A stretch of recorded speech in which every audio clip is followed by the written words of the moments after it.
호랑이는 밀림의 왕입니다. 밀림 속의 그 어떤 동물도 호랑이 앞에서는 기가 죽기 마련입니다. 그렇다면 두려울 것 없는 호랑이는 늘 유유자적하게 살고 있을까요? 동물학자들의 관찰에 따르면 꼭 그런 것만은 아닌 듯 싶습니다. 인도 칸하 국립공원의 벵골 호랑이는 평균 12번의 사냥을 시도해 겨우 1번을 성공한다고 합니다. 역시 인도 란탐보르 국립공원의 호랑이도 고작 10번의 1번꼴로 사냥감을 포획했습니다. 밀림의 왕에게도 먹을거리를 구하는 일은 만만하지 않은 셈입니다. 그렇다면 아프리카 세렝게티 초원의 누우떼는 어떨까요? 들판에 널려있는 풀들을 우적우적 뜯어먹으면 되니까 좀 살만하지 않을까요? 전혀 그렇지 않습니다. 누우떼는 초원에 건기가 닥치면 먹을 수 있는 풀을 찾아 대이동을 해야 합니다. 그 거리가 무려 800km입니다. 도중에 굶주린 악어떼들이 득실거리는 강도 여러 차례 지나야 합니다. 그렇게 목숨을 걸고 걸음을 옮겨야 겨우 굶주린 배를 채울 풀을 구할 수가 있습니다. 저는 이따금씩 동물의 세계 같은 다큐멘터리를 봅니다. 먹고 살기 위해 고군분투해야 되는 동물들의 일상을 볼 때마다 왠지 숙연해지곤 합니다. 살아있는 모든 존재는 살아가기 위해 꾸역꾸역 자기 할 일을 해야 합니다. 그래야 살아남을 수 있는 거죠. 우리의 공부도 어떤 의미에서는 직업을 얻기 위한 과정, 즉 먹고 살기 위한 훈련의 시간이라고도 볼 수 있습니다. 호랑이는 사냥하고 누우는 걷습니다. 그리고 우리들은 우리의 공부를 합니다. 각자가 갈아야 할 자신들의 밭인 셈입니다. 365공 비타민, 각자가 갈아야 할 자신들의 밭의 한 대목으로 시작합니다. 네, 안녕하세요. 본격 공부자극 팟캐스트 서울대는 어떻게 공부하는가 한지호입니다. 오늘은 간만에 먹는 이야기를 좀 해보죠. 밥 먹을 때 생각해야 될 5가지 식시오관에 대한 이야기를 나눠드리겠습니다.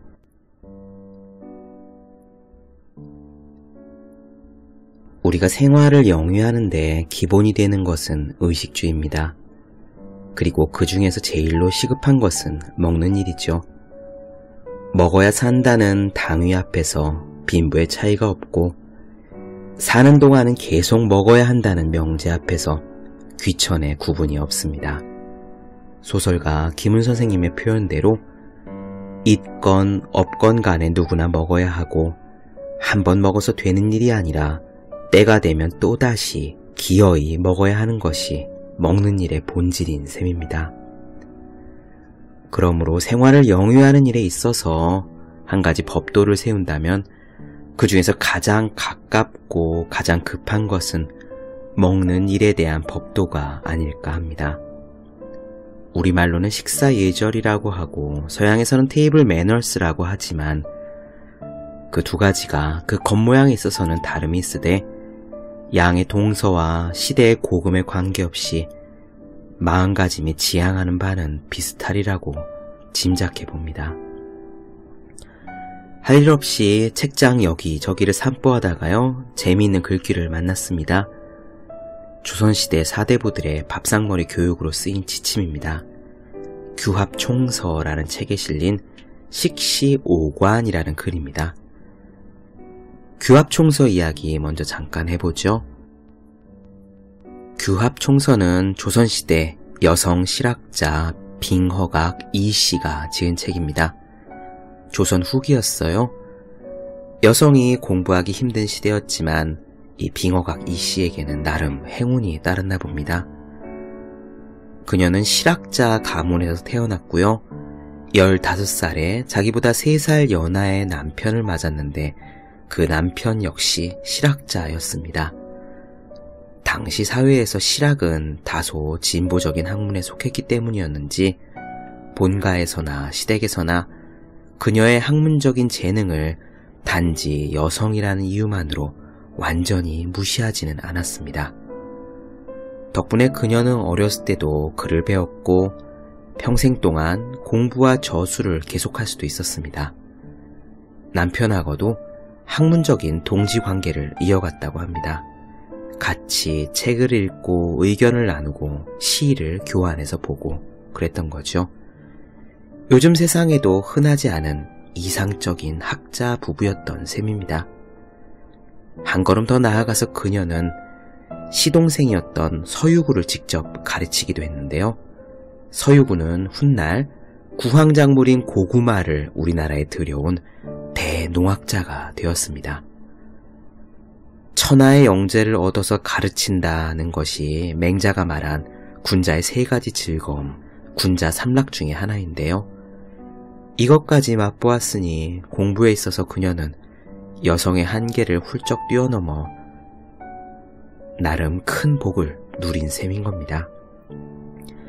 그런 그녀가 평생 여기저기서 얻은 생활 지식과 실학서의 내용들을 종합해서 엮은 책이 규합총서입니다. 여성들을 위해 쓴 일종의 가정생활 백과인 셈이에요. 목차를 보면 재미있습니다. 총 5개로 되어 있는데요. 첫 번째 챕터는 장단극기, 술빚기, 밥짓기, 떡빚기 등이 실려있는 주사의라는 편이고요. 요즘으로 치면은 2,000원으로 밥상 차리기 뭐 그런 게 되겠죠. 두 번째 챕터는 옷 만드는 법, 염색, 길쌈, 수놓기, 누에치기 등등이 실린 봉임칙이라는 편입니다. 요즘으로 치면 바느질 기초 ABC 같은 식이 되겠어요.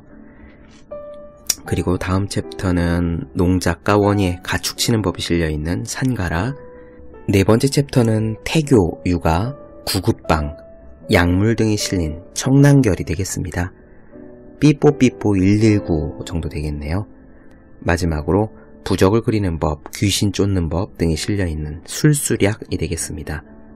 가정용 엑소시스트쯤 되려나요? 아무튼 이 규합총서에 오늘 우리가 얘기하고자 하는 식시오관이 실려 있습니다. 식시오관이라는 말을 직역하자면은 밥 먹을 때 생각해야 될 5가지쯤 됩니다. 두루마기를 입고 갓을 쓴 그분들은 식사를 하며 무슨 생각을 했는지, 아니 적어도 무슨 생각을 하도록 권장되었는지 잠옷 궁금해지는데요. 끼니의 총 칼로리가 다이어트 계획을 준수하도록 구성되었는지를 생각해보는 요즘 사람들의 밥상머리 생각과는 분명 엄청나게 다를 겁니다. 오늘은 그 식시오관을 하나씩 관해보도록 하겠습니다. 첫 번째, 상을 차린 정성을 헤아리고 그것이 어디에서 왔는가를 생각한다. 제가 삼시세끼 아무런 의식 없이 입으로 밀어넣던 쌀밥을 다시금 생각하게 된 것은 군대에서의 일이었습니다. 명절 연휴에는 취사병이 아닌 일반 병사들도 며칠씩 취사 지원을 나가곤 했었어요. 일반 병사들은 빨간 날에는 훈련이나 작업이 없이 개인정비라는 말이 붙은, 그러니까 휴일을 맞이하는데요. 사실 취사병들은 1년 내내 365일 동안 쉬지 않고 밥을 지어야 했습니다. 어떻게 보면 굉장히 힘든 보직이죠. 일반 병사들이 명절 연휴에 취사 지원을 나갔던 것은 일의 형평성 때문에 그랬습니다.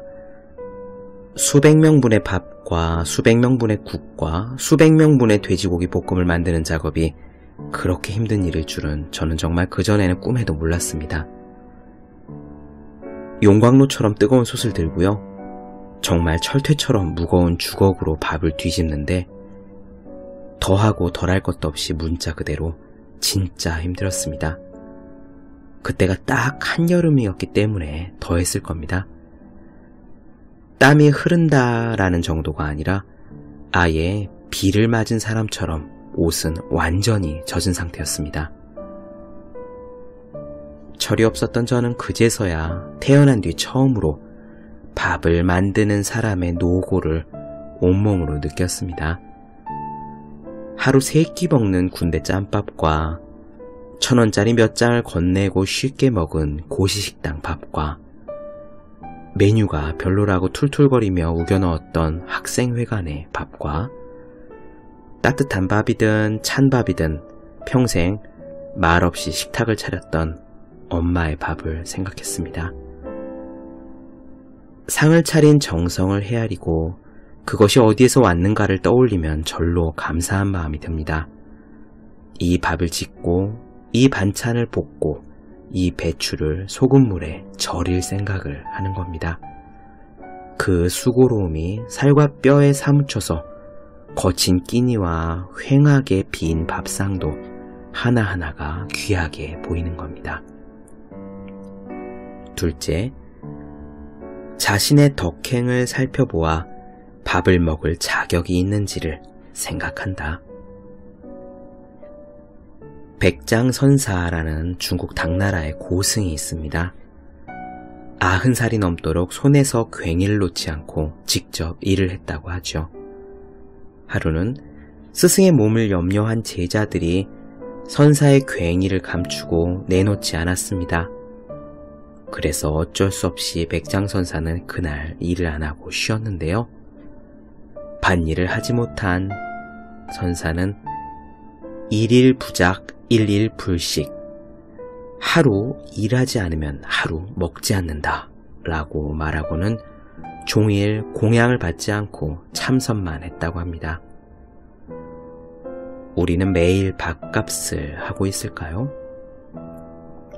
은행 계좌와 가죽 지갑 안에 끼니를 때울 현금이 들어있느냐 하는 문제가 아닙니다. 식재료비를 감당할 만큼의 연봉을 받고 있느냐 하는 문제는 더더욱 아닙니다.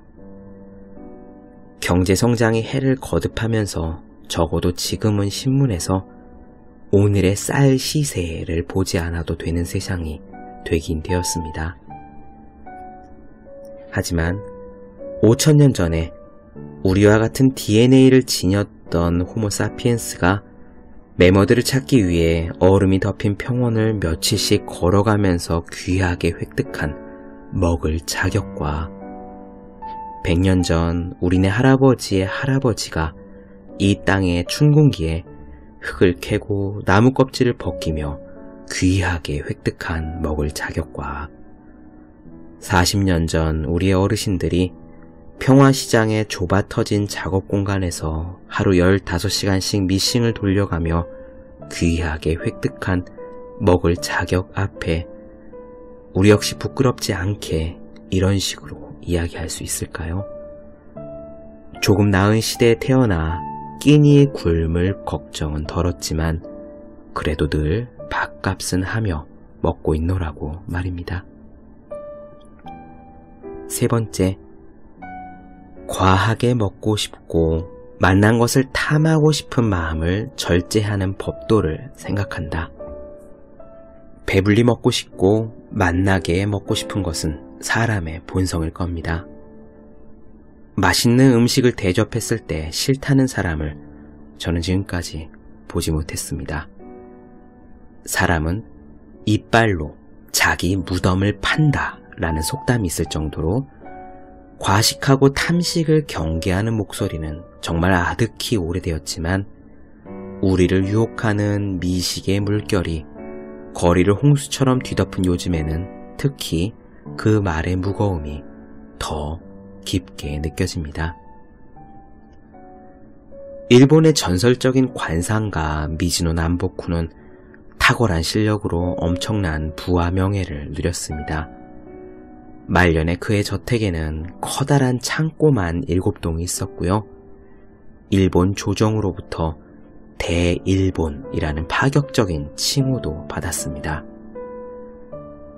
그런 그가 운명을 바꾸는 방법으로 가장 강조한 것은 딱 한 가지, 올바른 식사였습니다. 거칠게 먹고 적게 먹을 것. 과식이나 탐식에 빠지는 순간 성공은 물 건너간 것이며 식사를 절제할 수만 있다면 사람은 못할 일이 없다고 그는 강조했습니다. 미즈노 남보쿠 스스로가 보리와 콩만으로 스스로를 수행하면서 자신의 운명을 바꿔낸 사람이었기 때문이죠. 그는 모든 것을 다 가진 말년에도 음식은 밥과 간장, 그리고 한두 가지 반찬이 전부였다고 합니다. 우리의 유명한 퇴계의 이황 선생님도 마찬가지였습니다. 이황 선생님의 제자, 역시 유명한 대학자였던 김성희를 비롯해서 여러 제자들이 스승의 집을 찾았다고 합니다. 도란도란 이야기를 나누다 보니 자리가 길어졌지요. 식사 시간이 되었고 그들은 함께 밥상을 받았습니다. 그런데 퇴계 선생님이 평소에 먹던 밥상을 그대로 받은 제자들은 깜짝 놀랐습니다. 반찬이 단 3가지, 무, 미역, 가지 뿐이었던 겁니다. 거친 밥상을 받고 불만스런 내색도 하지 못하고 있는데 스승인 퇴계 이황 선생님은 만족한 듯 맛있게 수저를 들었다고 합니다. 이 기이한 경험에 놀란 김성일은 이를 기록으로 남겨서 증언을 했어요. 그에 의하면은 퇴계 선생님은 평생 1일 2식 하루 2끼에 매끼 3가지 반찬을 넘지 않았다고 합니다. 있건 없건 간에 누구나 먹어야 하고 한번 먹어서 되는 일이 아니라 때가 되면 또다시 기어이 먹어야 하는 것이 먹는 일이므로 배불리 먹고 싶고 맛나게 먹고 싶은 마음 역시 있건 없건 간에 누구나 먹고 싶고 한번 먹었다고 되는 일이 아니라 때가 되면 또다시 찾아드는 욕심일 겁니다. 모든 욕구들 중에서 일상과 가장 가깝고 잦은 것이 식욕이죠. 식사만 절제할 수 있다면 못할 일이 없다라는 미즈노 남보코 선생님의 말은 그런 뜻이 아닌가 합니다. 넷째, 음식을 좋은 약으로 여기고 형상의 괴로운 바를 고치는 것을 생각한다. 약식 동원이라는 말이 있습니다. 예로부터 음식은 약과 같다고 했습니다. 무릇 세상에 사람이 입으로 먹을 수 있는 것들 중에서 그 성질이 강하고 치우친 것은 특별한 경우에 쓰이기 때문에 그것을 일러 약이라고 했고요. 그 성질이 무난하고 편벽되지 않아 늘 목구멍으로 밀어넣을 수 있는 것들은 그것을 일러 음식이라고 했습니다. 지금도 다르지 않습니다. 식재료마다 그 효능이 있죠. 사흘이 멀다 하고 매스컴에는 무슨 증상에는 무엇이 특효약이다 라는 새 소식이 퍼집니다. 병이 있는 사람들은 그 병에 효험이 있는 음식을 구해다가 3끼 밥상에 빠짐없이 챙기죠. 회사 앞에 있는 동네 식당에만 가도 순대의 효능이 어떻고 곱창의 효능이 어떻고 설렁탕은 어디에 좋고 굴은 어떤 특효가 있는지 보란듯이 빼곡하게 적혀있는 것을 알 수 있습니다. 고혈압에는 양파가 좋고요. 통풍에는 맥주가 상극임은 너나 없이 잘 아는 이야기입니다. 그런데 어찌 약처럼 무거운 음식이 고작 양파나 맥주 뿐이겠습니까? 일일이 헤아리는 수고를 들이지 않았을 뿐 약식 동원, 밥상 위에 있는 모든 음식은 이미 약입니다. 그러므로 매끼 식사를 할 때 우리는 스스로가 알건 모르건 밥이 아니라 약을 먹고 있다는 사실을 인식해야 합니다. 세상에는 공짜가 없습니다. 입에 달고 습에 맞는 음식만 찾는 사람은 그 빚을 갚게 되어 있습니다. 청구서는 대개 성인병 따위의 병명을 달고 찾아오죠. 이와 반대로 하루 3끼 좋은 약을 꼼꼼하게 챙겨 먹은 사람은 1년에 한 번 값비싼 보약을 짓거나 평생에 한 번 산삼을 뿌리째 씹어먹은 사람보다 건강한 몸을 보상받을 겁니다. 마지막 5째, 이 일을 이루기 위해 음식을 받아야 함을 생각한다.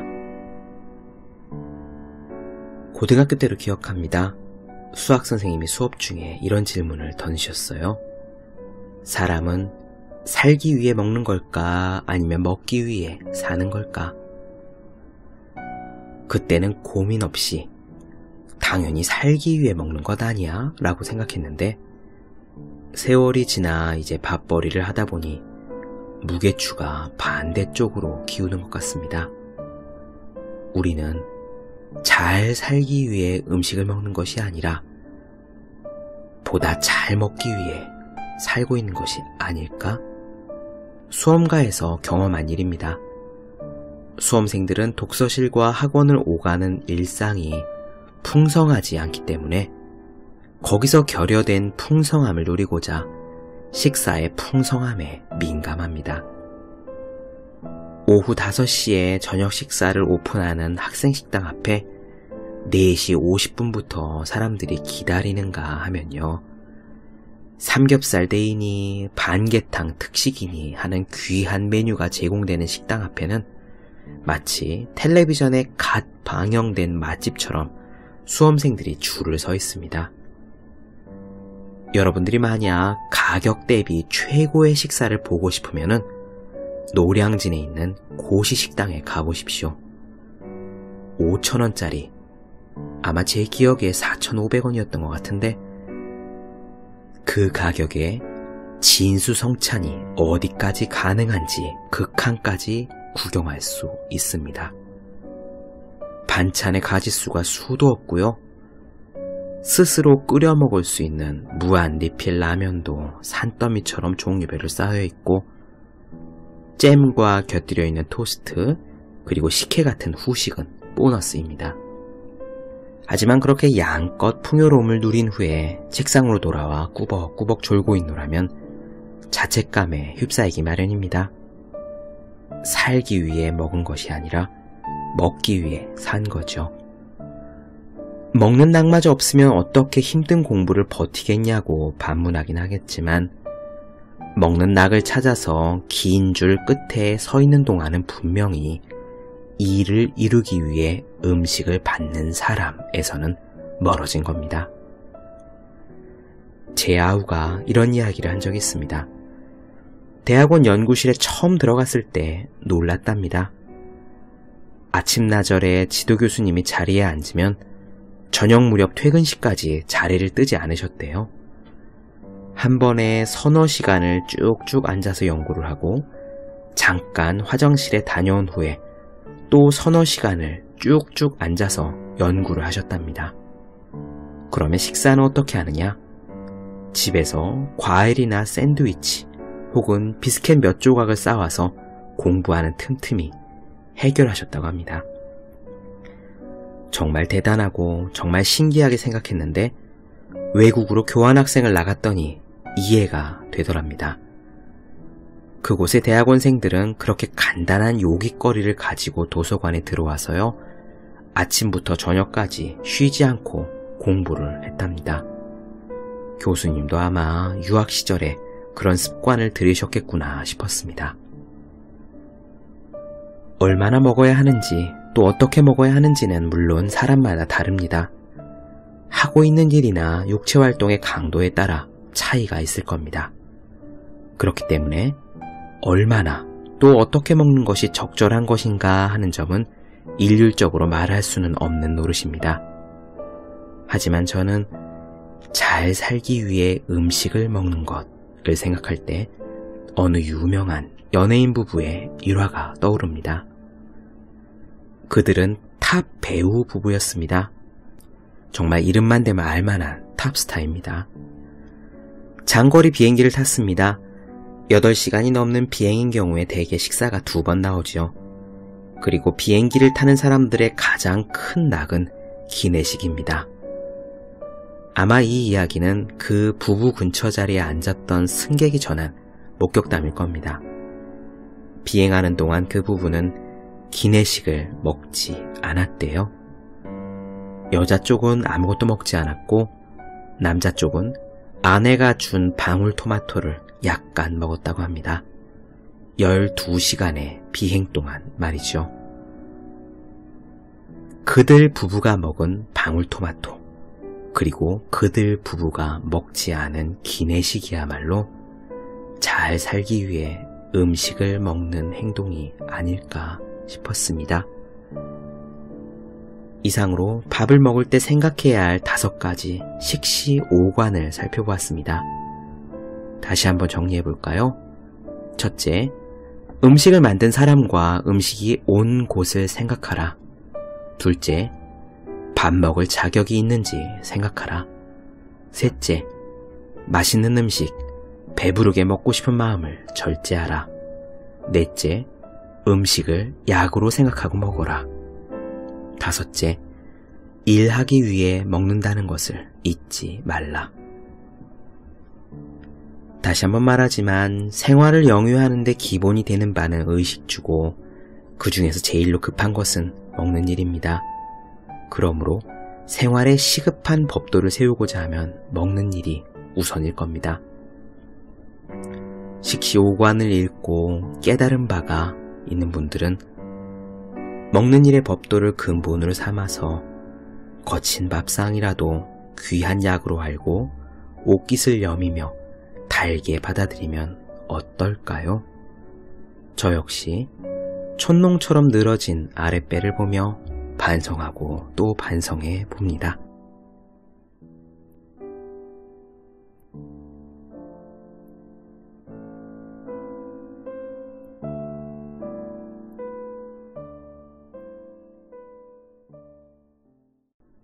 네, 본격 공부자극 팟캐스트 서울대는 어떻게 공부하는가?